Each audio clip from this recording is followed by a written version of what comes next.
Il y a beaucoup de parents qui pensent que eux, leur challenge en tant que parents, c'est seulement de scolariser l'enfant. C'est ça. On se démerde, on paye la scolarité, on inscrit l'enfant et puis bon, qu'est-ce qu'on attend? On attend le résultat. Mais ça, franchement, en se comportant ainsi, c'est comme si on met l'enfant à l'abandon et il doit se débrouiller. Et puis après, on attend de lui quoi, un meilleur résultat. Mais non. Il faut un suivi régulier du parent. Souvent, quand l'enfant a échoué, par exemple, à un examen, on parle tout de suite d'échec scolaire. Non, ouais, pas encore justement. d'échec scolaire. Ok. Non, l'échec, quand l'enfant arrive à cet abandon. Mais sinon, échouer à un examen, ça ne veut pas dire que l'enfant a échoué dans sa vie. Les parents ont tiré les leçons avec l'enfant, les leçons de l'échec-là, du fait qu'il n'ait pas réussi à l'examen, pour qu'il puisse se reprendre et aller maintenant sur de bons pieds. Qu'est-ce qui compte? C'est le résultat ou alors l'être qu'on doit faire? Si la rentrée scolaire a été un moment stressant et on ne peut plus chaotique pour les parents et enfants, du fait de nombreux changements et d'inconnus, il ne faut pas croire, chers parents, que le reste de l'année sera exempte de stress. La question, c'est comment orienter son enfant pour lui permettre de relever les défis afférents à l'année académique. Quel soutien psychologique en parallèle? Nous vous donnerons des astuces dans ce podcast. Merci d'être avec nous sur Alerte Info News. Toujours un plaisir d'être en votre compagnie. Nous recevons le psychologue Kwame Félicien. Il est enseignant-chercheur à l'université Félix Houphouët-Boigny de Cocody, à Abidjan justement, en Côte d'Ivoire de manière générale. Et avec lui, nous parlerons justement de l'année académique de nos enfants. Coach, en même temps psychologue, comment vous allez? Super bien. C'est un plaisir. En tout cas, le plaisir est partagé. De vous avoir. Alors, on le sait tous, la rentrée académique a commencé il y a bien de temps et l'année suit son cours. Mais déjà, comment les enfants perçoivent cette rentrée scolaire? Alors, déjà, il faut dire que c'est une sorte de reprise d'activité parce qu'avec les vacances, depuis quand même 3 mois, c'est comme si l'enfant met une rupture brutale au jeu auquel il était habitué pour reprendre la route de l'école. Et donc, du coup, cela va créer quand même un petit... une sorte de perturbation. Il y a un décalage aussi. Tout à fait. Pour que l'enfant puisse après se remettre dans le bain. Est-ce qu'il y a une explication psychologique en fait à cela? Bien sûr. Parce que dans tous les cas, vous voyez, lorsque l'individu s'adonne à une activité, il crée tout de suite, quelques instants après, à force de répétition, il crée ce qu'on appelle l'habitude. Et donc l'habitude étant une seconde nature, lorsqu'on devra abandonner cette habitude pour reprendre ou instituer ou initier une autre habitude, cela va demander quand même un moment de réadaptation. Voilà. Et donc, quel est le sentiment précis lorsqu'on commence la rentrée? C'est vrai, nous, on a dépassé ce cap, on se demande bien que ressentent ces enfants-là. Tout à fait. Alors, la chose est diversifiée. D'accord. Il y a des enfants qui sont très enthousiastes à l'idée de reprendre l'école, de revoir les amis, les anciens amis, si possible. Mais il y a d'autres, par contre, qui, par rapport à une expérience peut-être pas trop heureuse l'année précédente, auront en fait cette anxiété-là à reprendre ou à retrouver la salle de classe. Donc les sentiments sont mitigés ici et c'est selon l'expérience de chacun qu'il va véritablement ressentir ceci ou cela. La rentrée scolaire, depuis bien de temps, les enfants sont sur les tables-bancs, dans les salles de classe. Le stress a été de mise en début d'année. Mais comment les parents doivent se comporter dans ce contexte-ci? Ok, alors dans ce contexte-ci, en fait, les enfants, ils ont besoin de beaucoup plus d'accompagnement. Ok. Ce qui voudrait dire quoi? Ce qui voudrait dire que les enfants, en fait, ils sont face à un défi. Il y a de nouveaux défis à relever. Il y a, par exemple, de nouvelles matières auxquelles ils sont confrontés. Il y a des gens qui sont en transition totale. Par exemple, quand on passe du CM2 à la 6e. Voilà, l'enfant qui était habitué à un seul enseignant toute l'année et du coup, en une journée, il va voir défiler 3, 4 enseignants. Et donc, je pense qu'en ce moment-là, l'enfant a besoin d'être accompagné, d'être rassuré par les parents. Et ça, les parents ont un rôle fondamental à jouer à la maison.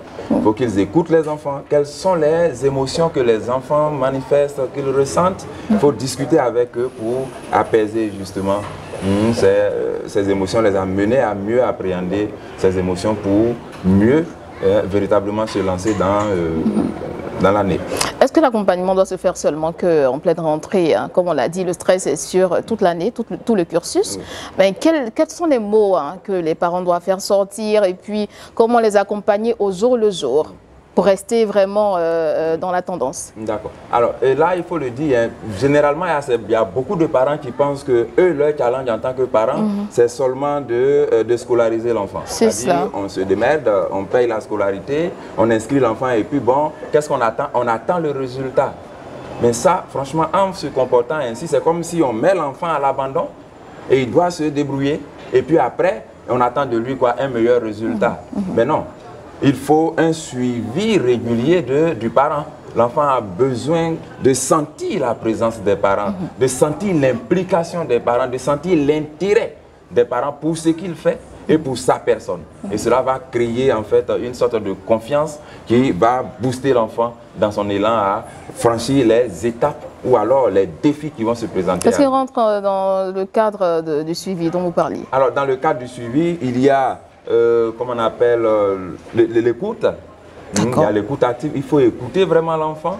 L'enfant ressent des choses et quand il revient par exemple de l'école, il faut discuter avec l'enfant, comment s'est passée sa journée, et il faut que l'enfant vous raconte un peu son histoire de la journée, comment ça s'est passé avec les enfants, avec la maîtresse, qu'est-ce qu'ils ont appris, et tout ça, et quels ont été les obstacles, les difficultés auxquelles ils ont été confrontés. Il faut amener l'enfant à parler pour que vous puissiez relever ensemble ces... Parce que justement, amener l'enfant à parler, je me dis effectivement qu'il y a souvent des relations parents-enfants qui ne sont pas de mise.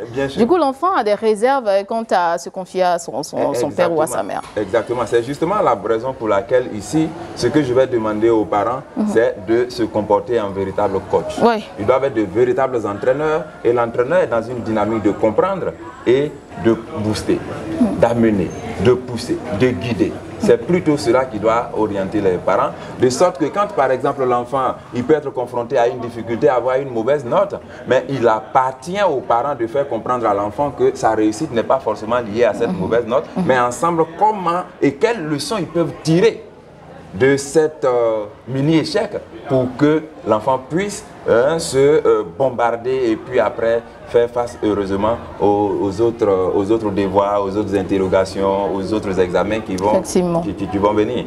Parce que si on a inscrit l'enfant et puis bon, qu'on le laisse livrer à lui-même, et puis après on attend le résultat. Mais quel résultat on attend? Et c'est à la fin du trimestre qu'on va voir le bulletin de l'enfant et on va se surprendre que le résultat n'est pas bon. Alors que s'il y avait cette sorte de rapprochement entre le parent et l'enfant, et le parent aurait quand même su qu'il y a quelque chose qui n'allait pas à un moment donné chez l'enfant, de sorte à ce qu'ensemble ils puissent se rattraper avec bien entendu l'école. Mais aujourd'hui, l'enfant est abandonné à l'école. Oui, malheureusement. Pour la plupart de certains d'entre nos parents. On se dit on n'a pas le temps. La maîtresse est là, le maître est là, il va faire ce qu'il y a à faire. Mais non, l'école a sa part, mais le parent aussi, également. Les parents ont leur part à jouer. Et chacun doit jouer franchement son rôle. Et quand chacun joue franchement son rôle, l'enfant, il ne peut que évoluer dans un environnement cordial, convivial. Et quand c'est ainsi, il ne peut qu'être productif. Professeur, qu'en est-il du langage tenu par les parents? On sait bien son dossier, hein, combien de fois les parents sont un peu sévères en termes de langage. L'enfant, il a une mauvaise note en classe, tout de suite, elles sont des invectives, et puis des paroles pas adaptées. Alors non, pas du tout. Oui, voilà, excusez-moi, hein, tu es là, tu ne fais que manger mon riz. Oui, malheureusement, l'enfant essuie des injures. Ce insolement là, tu n'es même pas capable de t'asseoir et puis d'étudier. Regarde tes amis à côté. Regarde l'enfant du voisin. Lui là, il est très sérieux, il est très studieux. Dès qu'il revient de l'école, il s'en va s'asseoir pour étudier. Mais est-ce que tu as échangé avec ton enfant pour savoir pourquoi il n'arrive pas à s'asseoir pour étudier? Quelles sont les difficultés auxquelles sont confrontés votre enfant au lieu de chercher à le comparer à l'enfant du voisin? Est-ce que vous savez le type de relation, la qualité de la relation entre le voisin et son enfant? Donc, il faut plutôt vous préoccuper de qu'est-ce que je peux apporter en termes de stimulus positif pour que mon enfant il soit à l'aise et qu'il soit productif au lieu de le comparer à l'autre. Donc vraiment c'est plutôt un discours je dirais beaucoup plus courtois, beaucoup plus encourageant que le parent il doit avoir avec l'enfant, beaucoup plus motivant. Et c'est cela. Donc en même temps, c'est une invitation, hein, parce qu'il faut aussi apprendre à avoir ce langage-là avec ses enfants. Tout à fait. Parce qu'en réalité, qu'est-ce qu'on recherche? On recherche à installer ou à instaurer ou à créer chez l'enfant ou à booster chez l'enfant l'autonomie. Ouais. Tant que l'enfant n'a pas cette autonomie-là, mais je suis désolé, vous n'aurez pas le résultat que vous attendez. Et au lieu de travailler à cette autonomie, on met plutôt beaucoup plus de pression à l'enfant. Alors que l'école elle-même est déjà une source de pression pour l'enfant. Et si à la maison, ça constitue aussi une source de pression, mais attends, l'enfant est pris entre deux feux, justement, alors où il va? Il ne peut pas du tout. Et puis, vu son jeune âge, ça sera beaucoup trop de challenge pour lui à relever. Et donc, il nous appartient à nous d'aider vraiment nos enfants, de comprendre vraiment les dynamiques dans lesquelles sont nos enfants. Nos enfants peuvent être confrontés à des difficultés particulières. C'est à nous d'être véritablement, je ne sais pas moi, indulgents, tolérants, de sorte à travailler sérieusement avec l'enfant. Professeur, est-ce qu'un bon accompagnement des parents est synonyme de réussite scolaire au niveau justement de l'enfant? Alors, tout dépend de qu'est-ce qu'on appelle réussite scolaire. D'accord. Parce que souvent, quand l'enfant a échoué, par exemple, à un examen, on parle tout de suite d'échec scolaire. Non, on ne peut pas encore parler d'échec scolaire. Ok. Non, l'échec, quand l'enfant arrive à cet abandon. Mais sinon, échouer à un examen, ça ne veut pas dire que l'enfant a échoué dans sa vie.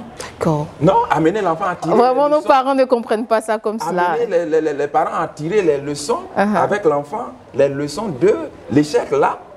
Du fait qu'il n'ait pas réussi à l'examen pour qu'il puisse se reprendre et aller maintenant sur de bons pieds. Justement. Voilà en fait ce qu'il y a à faire. Mais quand le parent lui-même, il est plus omnibulé par les résultats de l'enfant que l'enfant lui-même, il met une pression supplémentaire à l'enfant. Qu'est-ce qui compte? C'est le résultat ou alors l'être qu'on doit construire? Si c'est l'être qu'on doit construire, on doit toujours amener l'enfant à tirer les leçons. Parce que là, nous sommes en train de mettre en place des valeurs qui vont orienter cet enfant-là. Et c'est ça qui est le plus important, plus que le résultat lui-même. Mais en même temps, ce qui est intéressant, lorsqu'on arrive à mettre en place ces valeurs-là, de travail bien fait, de courage, d'autonomie et autres, alors en ce moment, l'enfant, à un moment donné, il n'a même pas besoin de votre présence pour étudier. Et même s'il le fait, souvent il y a des enfants aussi qui sont manipulateurs quand même. Oui, effectivement. Voilà, il voudra juste faire ça pour attirer votre attention parce que bon, peut-être il manque d'un peu d'affection. Donc il faut comprendre le langage. Comprendre le langage de l'enfant. Et souvent l'enfant il se joue, bon non, il ne veut pas étudier aujourd'hui, on vient, on le tape parce que non, il est paresseux, il ne veut pas étudier. Effectivement. Alors que bon, peut-être que l'enfant pour lui c'était juste une façon d'attirer l'attention du parent parce qu'il a besoin de peut-être juste un peu d'affection. Peut-être qu'il a subi une pression trop forte au cours de la journée et donc là il a besoin d'un petit repos, mais et si ce repos là ne lui est pas donné par la poitrine de papa ou bien de maman, l'enfant il va accumuler des frustrations. Je comprends qu'il nous faut un coup magistral pour cerner tous ces paramètres des relations parents-enfants. Merci bien professeur de nous avoir éclairé, les lanternes sur cette question. Nous on vous souhaite très bonne année académique, chers enfants. Les parents également, n'hésitez pas, n'oubliez pas d'accompagner pour le mieux vos enfants. Monsieur Kwame Félicien, enseignant-chercheur à l'université, et Félix Soufo-Boigny, psychologue justement, merci d'avoir été en notre compagnie. C'est plutôt moi qui vous dis merci d'inviter le psychologue. Oui, effectivement. Et puis également, vous suivez sur vos différentes pages Facebook. Le nom Facebook de la page, c'est... Alors, Facebook, je vais créer une autre page parce que la page habituelle là a été suspendue par Facebook. Ok, page Facebook. Donc, mais néanmoins, on peut me rejoindre, on me suivre sur ma page LinkedIn pour le moment. D'accord. La page LinkedIn, c'est professeur Félicien Kwame. D'accord. Et puis voilà, vous me suivez là-bas. Très bien noté. Nous, on vous souhaite très bonne chose en tout cas. Et puis, merci pour ce que vous faites pour l'être humain, surtout.